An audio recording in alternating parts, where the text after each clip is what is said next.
Komið sæl og verið hjartalega velkomin á fundin okkar. Það 50. klukkan 9. Við ætlum að vera hérna með lestur og svo ætlum við að vera með hugleiðslubæn í lok fundarins. Við erum live á Zoom, live á Facebook og live á TikTok líka og fólk að detta inn líka á live-vídeóin. Velkomin á fundin. Endilega verið með okkur allan tíman því að við ætlum að hafa mjög magnaða hugleiðslubæn í lok fundar. Yfirskrift fundarins ég hef rist þig í lófa mína. Já. Og hugleiðslubænin verður Sálmur 23. Þar sem við ætlum að hugleiða Sálm 23 og velja það að trúa því sem að í þessum sálmi ritað og setja þennan sálm í heild sinni inn í hjarta okkar og biðja Guð að bæði opinbera fyrir okkur hvað felst í honum og líka taka við því í trú. Taka við því sem að þessi magnaða sálmur hefur í trú og auðvitað líka orðinu sem að ætlar að vera með. Amen. Amen. Þá skulum við bara byrja. Við leggjum stundin í Guðs hendur. Drottinn, ég þakka þér fyrir að þú ert með okkur í kvöld og þú munt tala til okkar í Jesú nafni. Amen. Í Jesaja 49, Jesaja spádómsbók, Jesaja var upp í svona 500 eitthvað fyrir Krist. Hann var að tala til fólksins við mjög erfiðar aðstæður.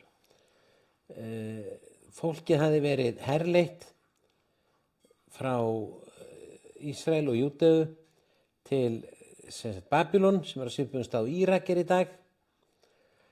Og Jerúsalem var í rúst og borgirnar höfðu verið sigraðar, fólki verið tekið í burtu og annað fólk var að setja staði í staðinn í landinu. Og fólkið var svona þjakað og spámaðurinn segir, en Síón segir, og það Síón í Jerúsalem, Síón segir, Drottinn hefur yfirgefið mig. Guð hefur gleymt mér. Og þetta staða sem margir eru í. Þeim líður eins og Guð hafi yfirgefið sig, eins og Guð hafi bara gleymt þeim. Og það rosaleg staða að upplifa þetta. Hafa þessa tilfinningu að Guð hafi yfirgefið mann og gleymt manni. Og Jesús sagði á krossinum, Guð minn, hví hefur yfirgefið mig? Sennilega var hann þá líka vitni í Sálm 22, en það kemur líka fram í Biblíunni að það varð aðskilnaður milli föðurins og sonarins þegar Jesú dó á krossi, því hann var yfirgefinn af Guði til þess að við erum okkar vegna, til þess að við getum eignað samfélag við hann. Þá fekk hann að upplifa þessa tilfinningu, óendanlega sterkt.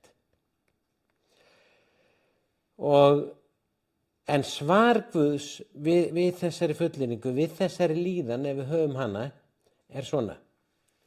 Hvort fær kona gleymt brjóstbarni sínu að hún miskunni í lífsafkvæmi sínu? Getur kona sem barnabrjósti gleymt því?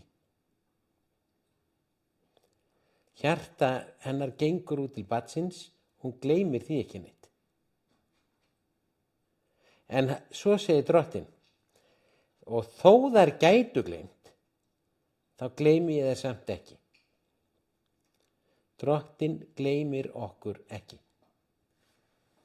Það er rosaleg huggun og það er rosaleg styrkur. Þegar tilfinningalíf okkar, það getur farið upp og niður og gengið allar áttir. Og við getum lesið út úr erfiðum aðstæðum eitthvað neikvætt og stundum þegar við okkur líður illa og við erum að gangi í gegnum erfiða hluti, þá getur orðið mjög neikvæð.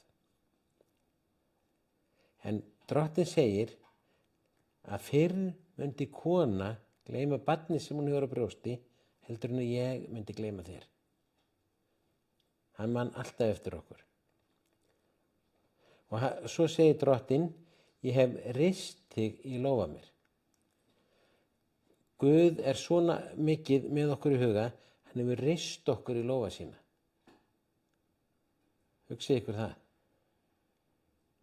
Og það gerði Jesú líka þegar hann dó á krossi. þá voru við rist í lófa hans, þegar naglarnir fóru þar í gegn. Og svo segir, múra þína hef ég sífellt fyrir augum. Múrarnir hafði verið, sem sagt, eyðlagðir og þá hafði borgin enga vörn. Og það er sagt frá því í Nehemíu þegar að Guð sá til þess að múrarnir voru reistur upp á nýju. Nehemíu spámanni.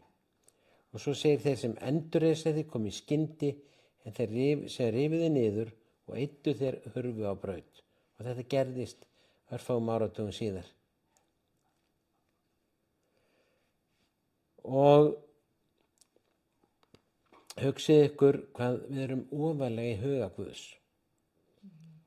Hann getur ekki gleymt okkur. Hann hefur reist okkur í lófa sína. Og hvernig sem okkur líður núna, þá kemur sólin alltaf upp á morgni. Hversu drungalegt sem veðrið þá sólin alltaf hinum megin við skýin og kemur fram. Og þegar skýjað og þungbúið og myrkur, þá er það ekki merki þess að sólin mun ekki skína. Hún sé farin. Eða hún kom aldrei aftur. Og það er eins með Guð. Hann hefur rist okkur í lófa sína, hann gleymir okkur aldrei og fyrr myndi kona gleyma lífsafkvæmi sínu heldur en hann gleymi okkur.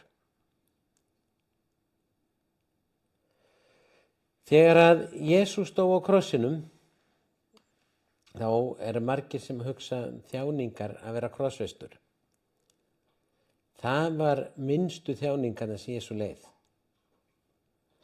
Hann þurfti að gera miklu meira. Ég get ekki farið út í það núna því að það er ekki meginefni kvöldsins en við myndum meðal annars tala í Hebreabréfinu og víðar.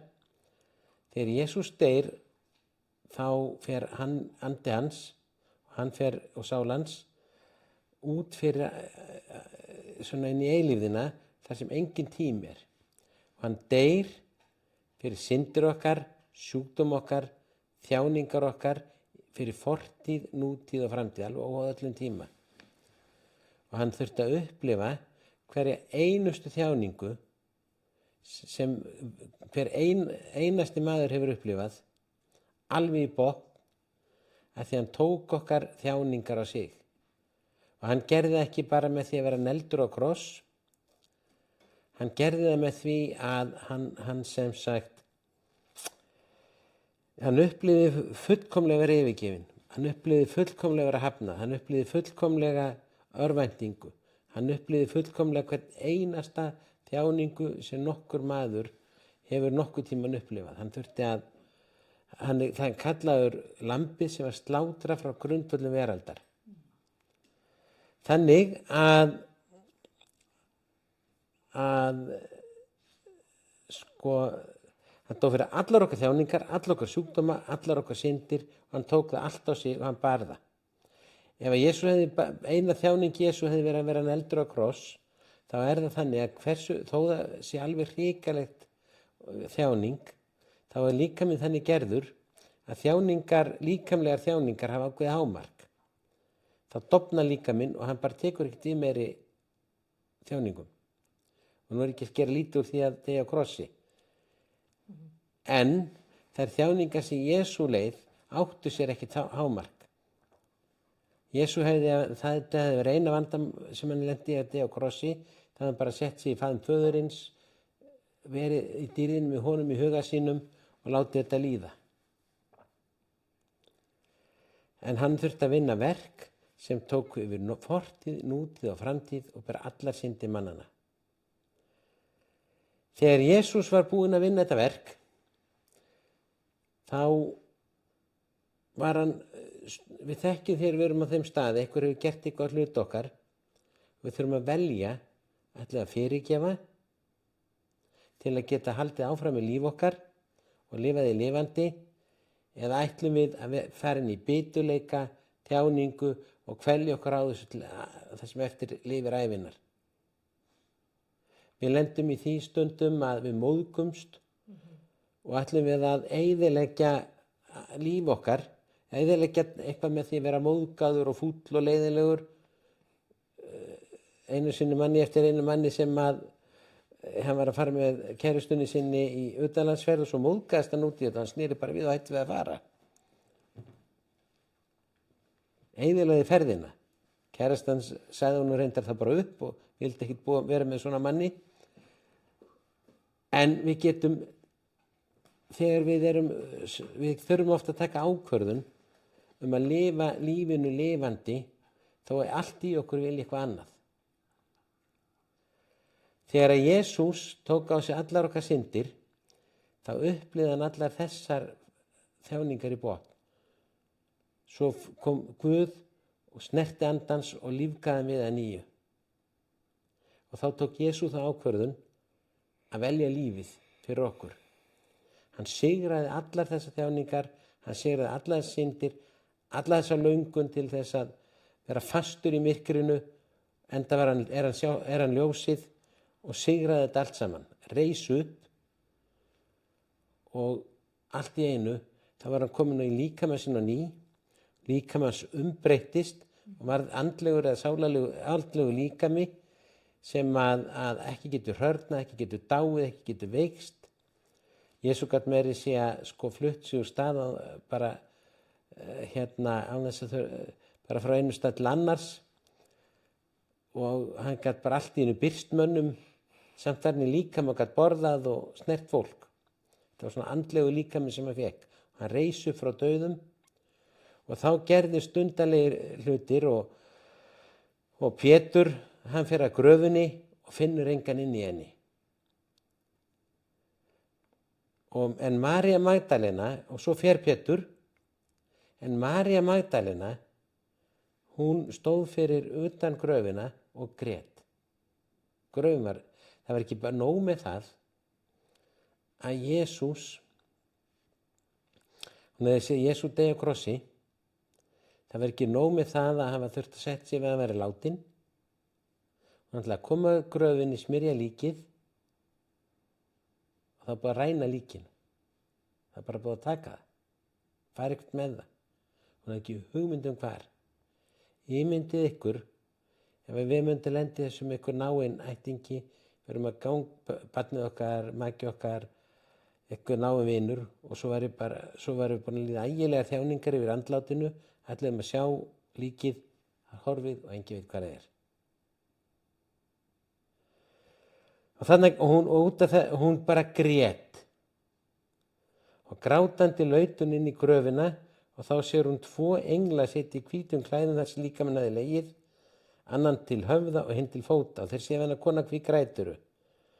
Hún svaraði, þeir hafa tekið drottinn minn og ég veit ekki hvar þeir hafa lagt hann. Alls og mæltu snýr hún sér við og sér Jesú standa þar en hún vissi ekki að vera Jesú. Kannski var hann að horfa frá gröfinni út, geti alveg verið, og þá kom birtan á móti. En allavega hún sá ekki strax hver þetta var. Jesús sagði við hana, kona hví grætur, að hvernig þetta leita? Hún hélt þetta að vera grasgarðsvörður og sagði við hann, Herra, ef þú hefur borið hann burt, segðu mig hvar hann er, svo ég geti sótt hann.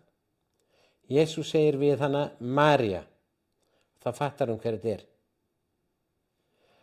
Hún snýr sér að honum og sér á hebreisku rabbúni sem þýðir meistari. Þá kemur mjög undarleg setning sem margir eiga erfitt með að skilja. Jesús segir við hana, snertu mig ekki. Ég er ekki enn stiginn upp til föður míns. Það fyrsta sem Maríu datt í huga, því að Jesús hafði sagt að hann myndi rísa upp frá dauðum, en þau trúðu því bara ekki. Fyrsta sem henni auðvitað datt í hug var að hlaupa í fangi á honum og taka utan á hann. Ég átti einu sinni son sem að dó 1 árs gamall og ég væri til að borga margar milljónir bara til að geta farið einu sinni enn og tekið utan hann. Og þegar að, en hún mátti ekki snerta hann, af hverju ekki? Af því hans skýringin, ég er ekki enn stiginn upp til föður míns. En farðu til bræðramenn og segðu þeim, ég stíg upp til föður míns og föður yðar, Guðs míns og Guðs ykkar. Málið er að samkvæmt lögmálinu og biblíunni það var að þannig að synda og sektafórnin sem Jesús var þurfti annars vera fórninni og hins vegar þurfti hún að birtast frammi fyrir Guði. Og Jesú var búinn að deyja, hann búinn að fara í gröfina, hann búinn að rísa upp, en hann átti eftir að ljúka verkinu og birtast frammi fyrir föðurnum. Þennan morgun þá fór Jesús fram fyrir föðurinn í sínum eigin líkama, birtist frammi fyrir honum og faðirinn sagði, fórnin er fullkomin, hjálpræðisverkinu er lokið. Ef ég hefði verið Jesú, þá hefði ég látið Maríu halda áfram að gráta af hverju, af því ég var að vinna svo mikilvægt verk. Ég var að vinna hjálpræðisverk, það var verið að vinna hjálpræðisverk fyrir allt mannkyn. Jesú var búinn að bera allar þjáningar, syndir, sjúkdóma mannkyns utan allra tíma, þannig að þetta var ekki bara spurning einhverja 2 daga eins og við myndum sjá það. Hann þurfti að taka á sig allt frá grundvöllum veraldar til endi dagana. Og hann var búinn að gangi gegnum alla þessa rosalegu hluti. Hann var búinn að fara og predika fyrir þeim sem voru í hel og boða þeim hjálpræðið. Svo kemur fram í Pétursbréfi og hann og þetta var svo stórt og mikið verk að hann gat bara ekki látið trufla sig við það. Þannig er ég. Ef ég er að gera eitthvað rosa stórt og mikið, það má helst ekki trufla mig. En hvað gerir Jesús? Jesús gleymir aldrei vináttu sinni við okkur. Og þarna var vinur hans að gráta og þarna voru lærisveinar sem voru í sorg og vissu ekki hann betur en að vera dáinn. Svo hann gerir hlé á þessu stóra, mikla verki bara til að hugga Maríu og senda hana til vina sinna að láta vita að hann væri allt í lagi með hann. Jesús er ekki bara konungur konungana og rosalega stór, hann sér hvert smáatriði. Hann er vinur þinn og hjartans gengur út til þín og mín út í smáatriði. Hann gleymir okkur aldrei. Ekki einu sinni þarna gleymdi Jesú vinum sínum. Hann getur aldrei unnið svo stór verk og gert svo mikla hluti að hann gleymi. En vandamáli var að María mátti ekki snerta því að samkvæmt lögmálinu mátti ekki snerta fórnina fyrir hún væri komin fram fyrir föðurinn. Svo Jesús segir, þú getur ekki snert mig, ég er ekki búin að ljúka verkinu, en láttu vita að sé allt í lagi með mig og svo lauka verkinu. Kvöldi mátti allir snerta. Þá fengur að stinga fingrunum í naglaförin, þeir fengu að lærisveinarnir fengu að þegar hann borðaði með þeim til að sýna þeim að hann væri ekki bara einhver vofa og hann talaði við þá og bara eins og áður þá væri komin í annan upprisu líkama. En Jesú er aldrei að vinna svo stórt verk hann muni geti hverju smáatriði hjá okkur og hann gleymir ekki vináttunni og nú skulum fara í Jóhannes 15. Þannig þetta er rétt áður en Jesús dó. Förum svona 3 daga aftur í tíman. Frá þeim punkti sem vorum áðan. Jesús segir við þá, þetta hef ég talað til ykkar til að fögnuður minn sé hjá yður og fögnuður yðar fullkomin. Þetta er mitt boðorð að þið elski hver annan eins og ég hef elskað yður. Enginn hefur á meiri kærleik en þann að leggja líf sitt í söluna fyrir vini sína. Þér eruð vinir mínir ef þið gerið það sem ég býð ykkur. Hann er að segja, vinátta mín og ykkar er þannig að ég legg líf mitt í söluna fyrir ykkur. Og þannig er tilfinning Jesú að vinátta við þig og mig. Og hann segir, ég kalli ykkur ekki vini, ég kalli ykkur vini því ég kunngert ykkur allt sem ég hef heyrið af föður mínum. Ég kalla ykkur vini. Og Jesús kallar þig vin. Og hann er tryggur vinur. Og þó við bregðumst, þá bregst hann aldrei. Þó við förum okkar eigin leiðir, þá er hjartans hjá okkur. Og jafnvel þegar við klikkum, þá er hann vinur okkar áfram og gleymir okkur aldrei.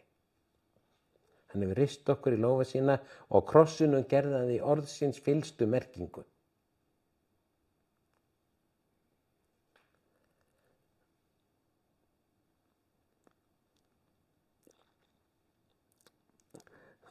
Síðan ætla ég að lesa úr Lúkas 12. kafla. Jesús segir, er ekki spörvar seldir fyrir 2 smápeninga. Hann segja hvað þeir eru mikils metnir og hvað verði greitt fyrir 2 spörva. En svo bætir Jesús við og segir, þó gleymir Guð engum þeirra. Það sem við metum ódýrt og lítilvægt, man Guð og gleymir því aldrei. Og við erum ekki lítilvæg í augum Guðs.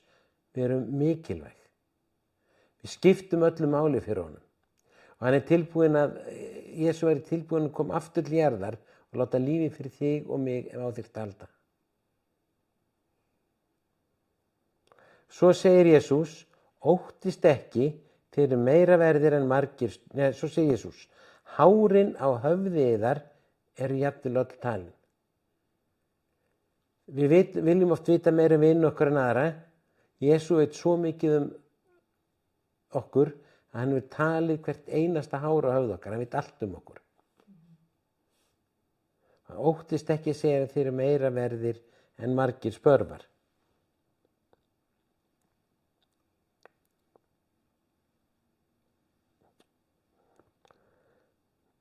Og svo ætla ég að lesa núna í Jóhannes 10.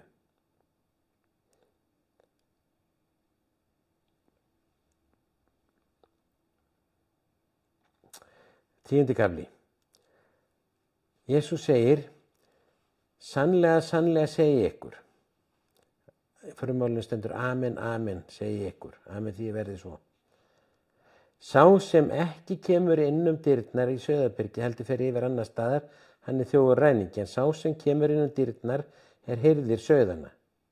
Dyravörður líkur upp fyrir honum og sauðirnir er austans, hann kallar á sauði sína með nafni og leiðir það út. Þetta er svolítið öðruvísi heldur en á Íslandi þar sem við rekum kindurnar með hundskelti og fjórhjólum upp á fjall og skiljum það svo eftir.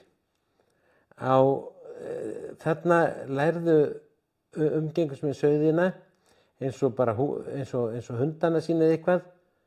Þannig að sauðirnir þekktu hirðinn og hann kallaði á þeim með nafni og þeir hlýddu og komu. Hann segir, ég er hirðirinn ykkar og ég þekki ykkur og þið þekki mig og þið þekki raust minn og þegar ég kalla þá komið þið. Og hann segir, þegar hirðin hefur látið út alla sauði sína fer hann undan þeim og þeir fylgja honum að þeir þekkja raust hans. En ókunnugum fylgja þeir ekki heldur flýja frá honum því þeir þekki ekki raust ókunnuga. Jesús sagði aftur, sannlega, sannlega segi ég ykkur, ég er dyr sauðanna, allir þessi komu undan mér eru þjófar ræðingjar, enda hlýddu sauðirnir þeim ekki. Ég er dyrnar. Sá sem kemur inn mig mun frelsast og hann mun ganga út og inn og út og finna haga. Þannig þegar við hleypum honum inn í okkar líf, þegar við segjum Jesús, þú ert minn drottinn og frelsari og ég trúa þig, þá skeður eitthvað innra með okkur. Að þegar Guð endurvakti anda Jesú, eftir hann hafði borið allar okkar þjáningar, syndir og sjúkdóma, þá gerði Guð þetta kraftverk, hann endurvakti andan í honum. Og vinnur sama kraftaverk í okkur og það kalla endurfæðing. Sál okkar og persónuleiki er áfram svo sami, líka, en andi okkar fæðist að nýju. Þegar við segjum Jesús, þú ert minn drottinn, þú ert minn Guð og ég trúa þig. Og svo segir Jesús að þegar við gerum þetta, þá munum við finna haga. Og hann segir, þjófurinn kemur ekki nema til að stela, slátra og eyða. Ég er komin til að þeir hafi líf, líf í fyllstu gnægð. Því hirðirinn vill alltaf að sauðirnir fái sem best atlæti. Hann segir, ég er góði hirðirinn leggur líf sitt í sölurnar fyrir sauðina. Sá sem er leigður og hvorki hirðirinn á sauðina, hann flýr og yfirgefur sauðina ef hann sér úlfinn koma. Úlfurinn hremmir þá og tvístrar þeim, enda gætir hann sauðana aðeins fyrir borgun og er ekki annt þá. Ég er góði hirðirinn og þekki mína og mínir þekkja mig. Eins og faðirinn þekki mig, þekki ég föðurinn. Ég legg líf mitt í sölurnar fyrir sauðina. Þannig að þetta er hjarta Jesús sem gengur út til okkar. Og þá ætla ég enda á því að lesa aftur úr Jesaja 49. En Síón segir, Drottinn hefur yfirgefið mig, Guð hefur gleymt mér. Hvort fær kona gleymt brjóstbarni sínu, á miskunn eigi lífsafkvæmi sínu, og þó þær gætu gleymt, þá gleymi ég þér samt ekki. Ég hef risti í lófa mína, múra þína hef ég sífellt fyrir augum, þeir sem endurreisa þig komu í skyndi, þeir sem rifiði niður og eyddu þeir hurfu á braut. Amen. Amen. Takk fyrir þetta.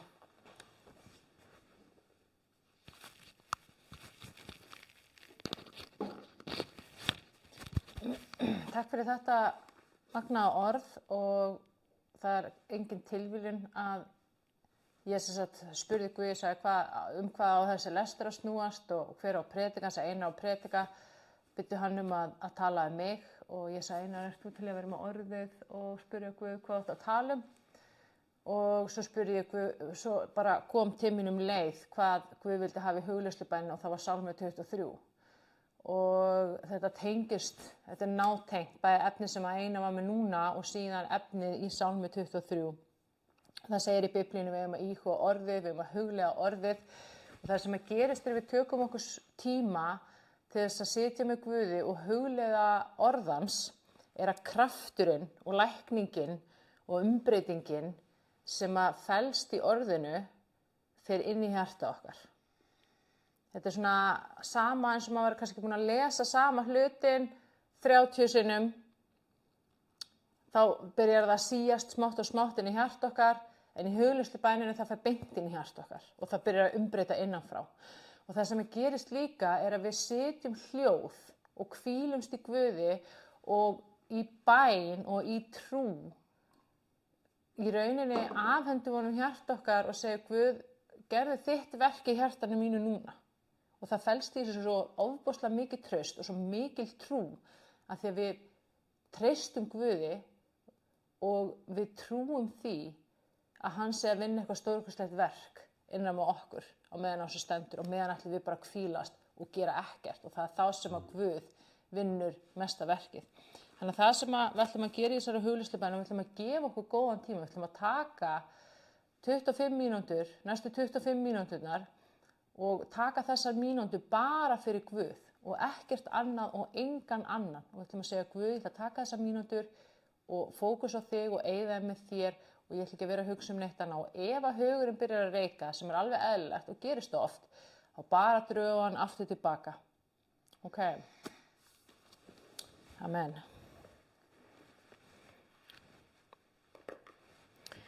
Það ætla ég bara að leggja þessa hugleiðslubæn í þínar hendur, Drottinn, og ég þakka þér fyrir að það er þú sem að stýrir þessu. Ég þakka þér fyrir að það er þú sem að talar í gegnum mig og ég bara lýsi því yfir að þessi hugleiðslubæn verði nákvæmlega í samræmi við þinn vilja, Drottinn.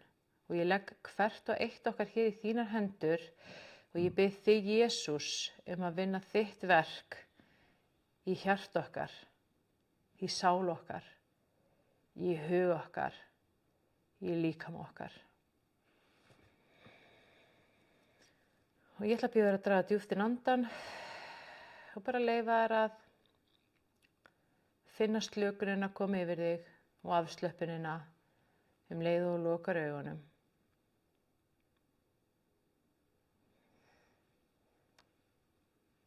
Og ég tek ákvörðun frá hjartanu að sleppa tökunum og treysta Guði. Og ég ætla að fara núna með bænir og ég býð þér að endurtaka annarkvort upphátt ef þú getur eða bara í hljóði í hjartaneðinu eftir mér. Góði Guð, kæri Jesús, ég trúi því að þú sért Guð. Ég trúi því, Jesús, að þú lifir í dag. Takk fyrir að fyrirgefa syndir mínar. Ég afhendi þér fortíð mína.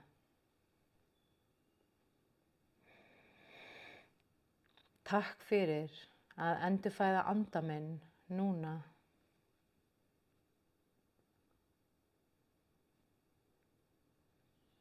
Takk fyrir að ég er þitt barn og ég lifi í þínu ríki, í þínu ljósi og í þínum kærleika alla eilífð.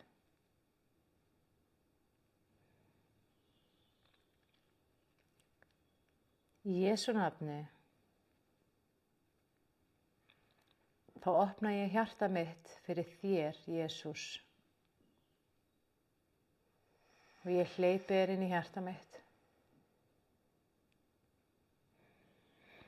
Og ég hleypi þér inn í djúp hjarta minns núna, Drottinn.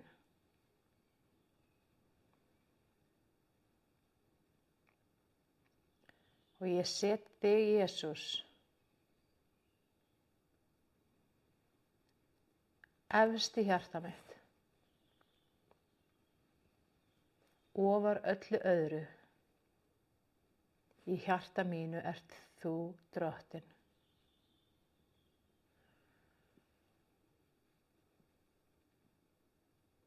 Og ég tilbið þig einan. Og þú ert minn konungur og þú ert minn læknir.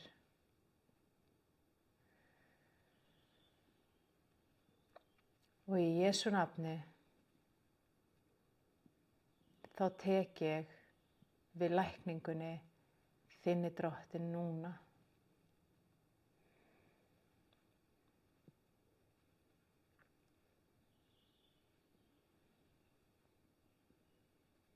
Og ég trúi því í hjarta mínu að þú sért búinn að lækna mig. Af því að þú, Jesús, ert heilbrigði mitt. Þú, Jesús, ert heilsan mín. Og þú, Jesús, ert lífið mitt.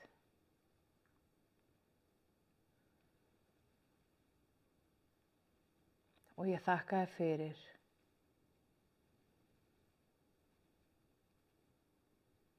Amen. Ég ætla að biðja að finna bara fyrir þessum létti sem að kemur í hjarta þetta í sálina þína.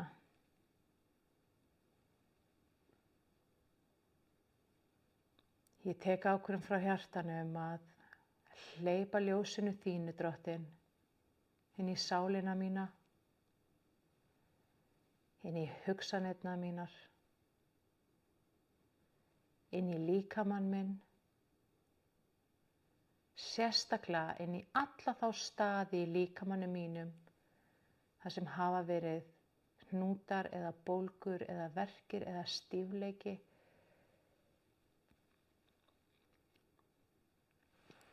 Í Jesú nafni kemur ljós Drottins þar inn og læknar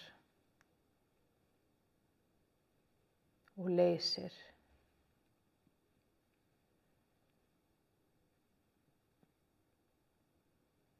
Af því að fyrir hans benjar ertu heil, ertu heill.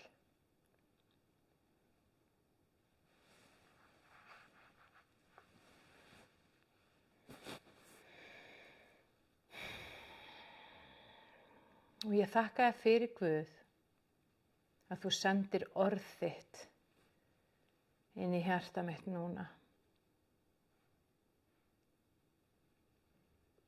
Og ég ætla að biðja þig núna að ímynda þér að þú haldir á Biblíunni og þú takir Sálm 23 í heild sinni og þú setur hann inn í hjarta þitt núna. Ég fylli hjarta mitt af þessum sálmi og ég tek ákvörðun frá hjartanum að trúa þessum sálmi. Í Jesú nafni. Og nú ætla ég að lesa sálmin upp og Guð ætlar að setja hann ennþá sterkar inn í hjarta okkar. Drottinn er minn hirðir, mig mun ekkert bresta. Það þýðir Drottinn sér þig. Drottinn, hann passar þig og verndar þig. Hann hjálpar þér. Hann fylgist með þér og hefur auga með þér. Og það þýðir að það er engin skortur. Að allsnægtir Guðs fylli hjarta þitt núna. Að bikar þinn er barmafullur.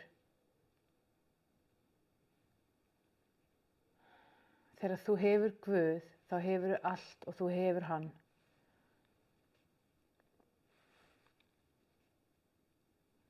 Á grænum grundum lætur hann mig hvílast, leiðir mig að vötnum þar sem ég má næðis njóta.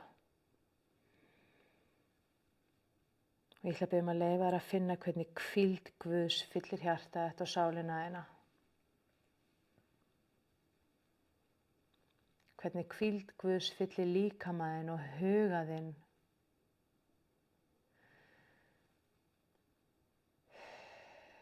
Og þessi hvíld sem er kraftur frá Guði sér til þess að þú hefur næga kraft, næga orku. Þú ert kraftmikill. Þú hefur næga orku til þess að gera allt það sem þig langar að gera, af því að þinn kraftur og þín hvíld kemur frá Guði. Og jafnvel þótt að þú sért með marga bolta á lofti, að þú sért búin að vera erfiða, vinna, þá hvílustu samt leið.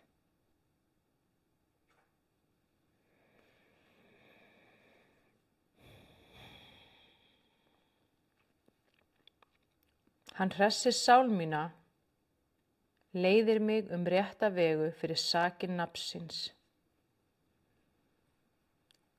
Jesús er vegurinn. Og Guð er að setja sinn veg inn í hjarta þitt núna. Og hann leiðir þig sinn veg. Og ef við villumst að leið, þá kemur hann og sækir þig.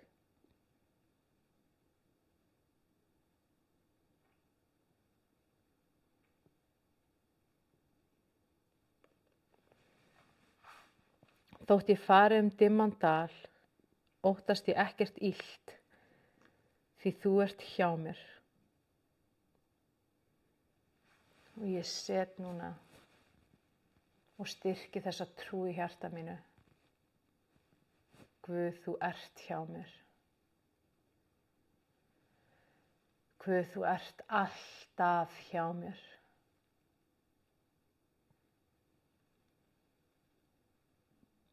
Og ég óttast ekki.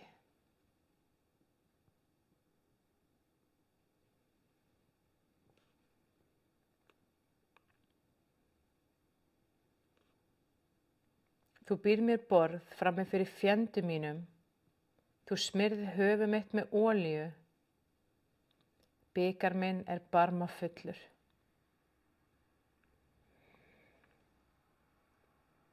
Og ég þakka þér fyrir, Drottin, að ég áhyggjulaus og frjáls, sama hvað gengur á. Að ekkert illt getur snert mig.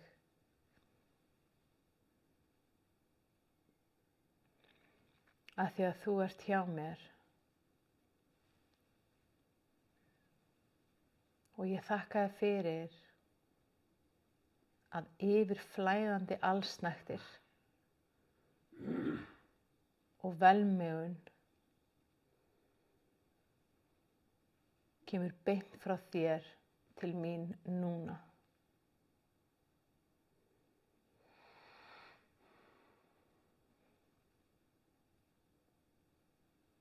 Af því að í augum Guðs ertu svo dýrmæt, svo dýrmætur. Þú ert elskuverð, elskuverður. Og þegar Guð horfir á þig, þá sér hann alltaf fallega og alltaf góða í þér. Og þegar Guð horfir á þig, þá finnur hann fyrir kærleika og ást og hlýju og umhyggju til þín.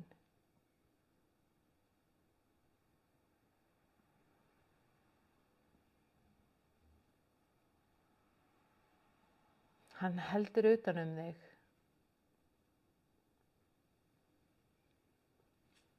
Hann umvefur þig.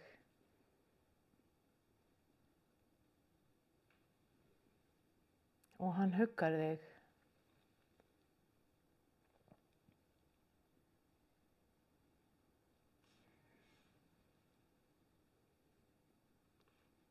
Gæfa og náð fylgja mér alla ævidaga mína og í húsi Drottins bý ég langa ævi. Og ég tek ákvörðun frá hjartanum að trúa því af öllu mínu hjarta að gæfa og náð fylgja mér. Hvert sem ég fer og hvað sem ég geri, þá upplifi ég gæfu og náð.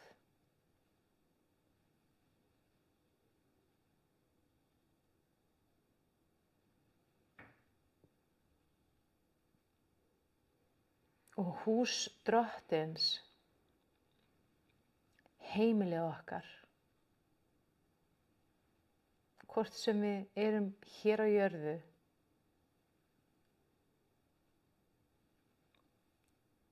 þá það hús Drottins sem okkar raunverulega heimili.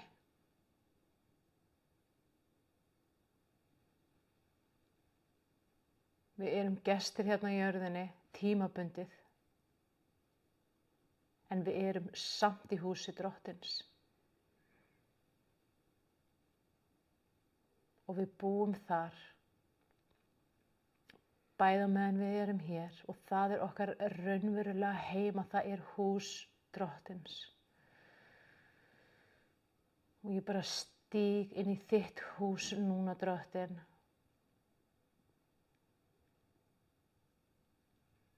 Það sem eilífur friður, eilíft heilbrigði, eilíf gleði, eilífur kærleikur, eilífar allsnægtir, eilíf hamingja,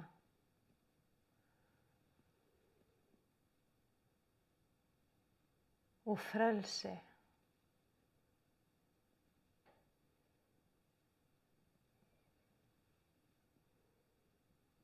Og það nákvæmlega þar sem að þú átt heima. í húsi föður þíns.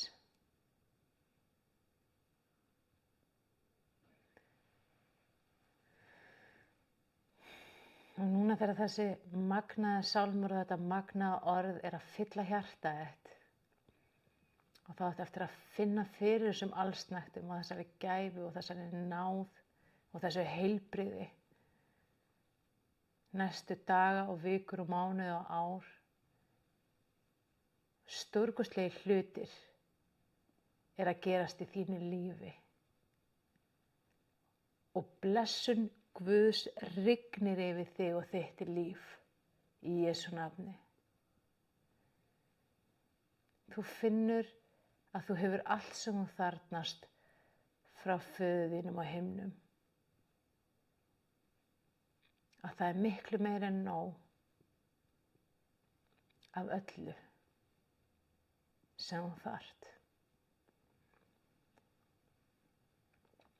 Í Jesú nafni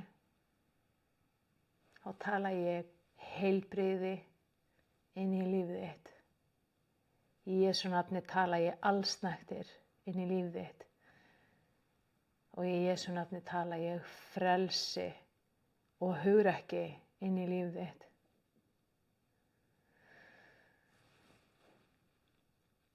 Og nú ætla ég að bjóða þér að taka örfáar mínútur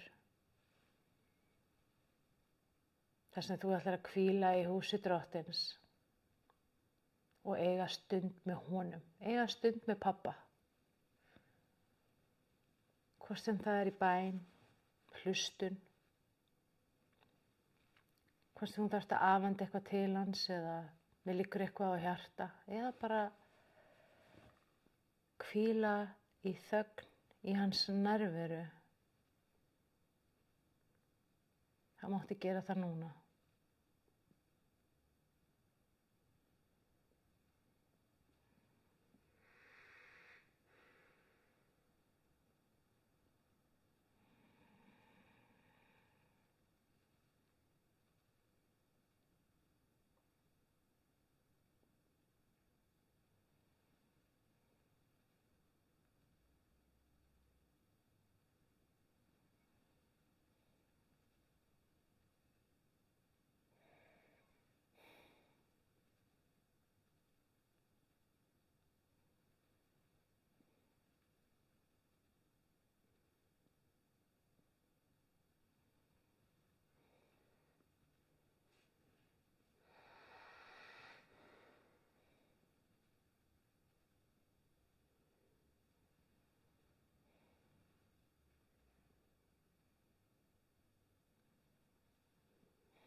Og áður en við komum hægt og rólega tilbaka þá ætlum við bara að biðja Guð að fylla hjarta okkar af sínu þakklæti.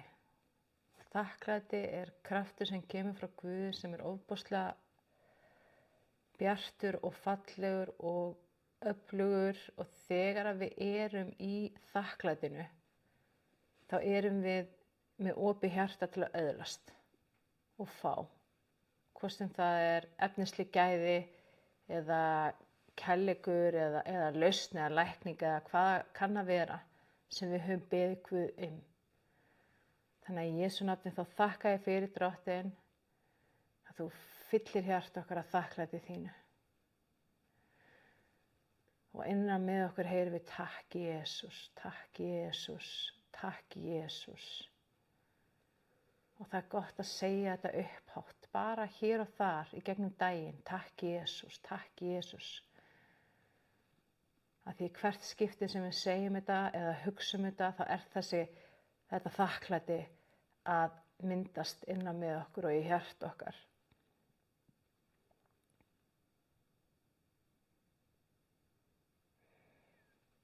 Takk Jesús.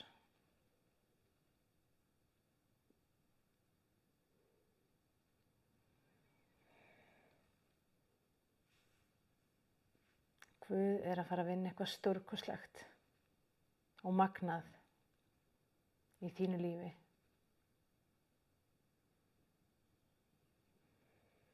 Og það fylgir því svona tilhlökkun og von og gleði.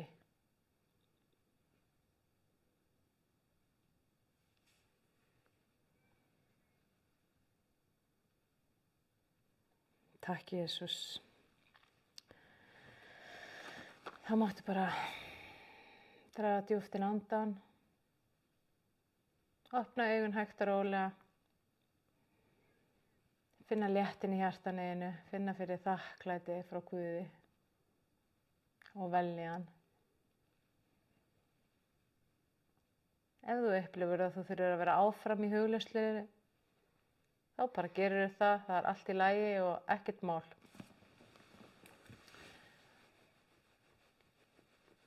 En fyrir þá sem vilja þá má bara koma hægt og rólega tilbaka. Amen.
Thank you.